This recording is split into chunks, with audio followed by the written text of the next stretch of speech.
যুদ্ধের আঁচে অটো এলপিজিতে আগুন, এক সপ্তাহের মধ্যে ফের বাড়লো অটো এলপিজির দাম। কলকাতায় অটো এলপিজির দাম বাড়লো 8 টাকা। অটো এলপিজির দাম বেড়ে হলো 70 টাকা 60 পয়সা, 68 পয়সা। গত সপ্তাহে 5 টাকা বাড়ে অটো এলপিজি। সপ্তাহের ব্যবধানে 13 টাকা মূল্য বৃদ্ধি অটো এলপিজি। স্বাভাবিকভাবেই, যার ফলে সাধারণ মানুষের ভোগান্তি। শোভাবাজারের স্ট্যান্ডে বাড়েনি অটো ভাড়া, কাটা রুটে বাড়তি ভাড়া নেওয়ার অভিযোগ। বাড়তি ভাড়া নেওয়ার সমস্যায় যাত্রীরা, দাম বৃদ্ধি থেকে এলপিজি সংকটের সমস্যায় চালকরাও।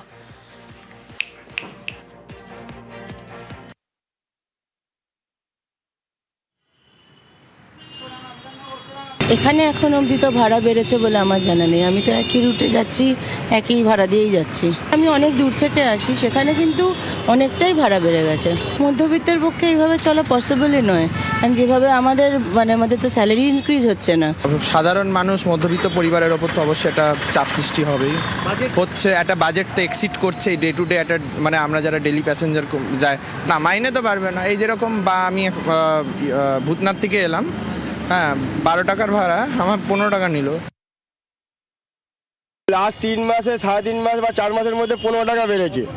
আমরা অটোর ভাড়াটা বাড়াইনি। বাজারে প্রত্যেকটা ক্ষেত্রে এসে হোটেলে খাই কি চায়ের দোকানেই যাই, যা 5 টাকা 2 টাকা 1 টাকা করে এমনি বেড়েছে। মালিক এই যে আমরা গ্যাসের লাইন দিচ্ছি, 6-7 ঘন্টা করে লাইন দিচ্ছি।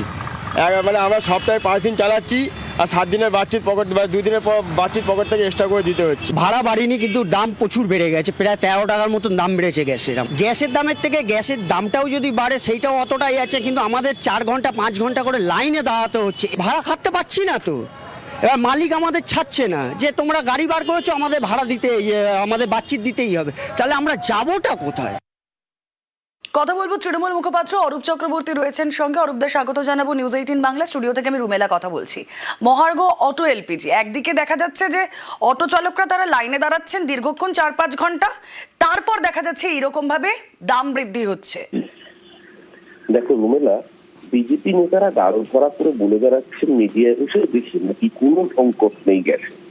আসলে একটা সরকার চলছে, যেই সরকারটা না আছে কোনো বিদেশ নীতি, না আছে কোথাও কূটনৈতিক তথ্যের কোন রকম সফলতা, শুধুমাত্র হিন্দু মুসলমানের মানুষের মধ্যে বিভাজন ছাড়া এই সরকারের সামনে কোনো এজেন্ডা নেই যেটা মানুষের জন্য কাজ করতে পারে। আজকে এই গ্যাসের সংকটটা একদিনের হওয়ার কথা নয়। ভারতবর্ষ কেন অন্য রাষ্ট্রগুলো থেকে গ্যাস আগেই পারচেস করার জন্য এগ্রিমেন্ট করেনি, যখন দীর্ঘদিন ধরে মধ্যপ্রাচ্যে সংকট হচ্ছে? কেন পশ্চিম আফ্রিকা থেকে, কেন রাশিয়া থেকে আলাদা করে গ্যাস সরবরাহের জন্য উদ্যোগ কেন গ্রহণ করেনি? সেই প্রশ্ন তো উঠবেই। সবচেয়ে বড় কথাই যে গ্যাসের দাম বাড়ছে, এরপর বলা হচ্ছে পেট্রোল ডিজেলের দাম বাড়বে। মাথায় রাখতে হবে, মনমোহন সিং এর সময় ক্রুড অয়েলের দাম উঠেছিল $119 প্রতি ব্যারেল।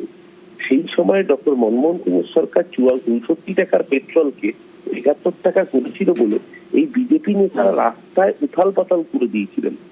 আজকের দিনে দাঁড়িয়ে ক্রুড অয়েলের দাম যখন 112 টাকা প্রতি ব্যারেল, তখনকার মনমোহন সিং এর থেকেও কম দাম।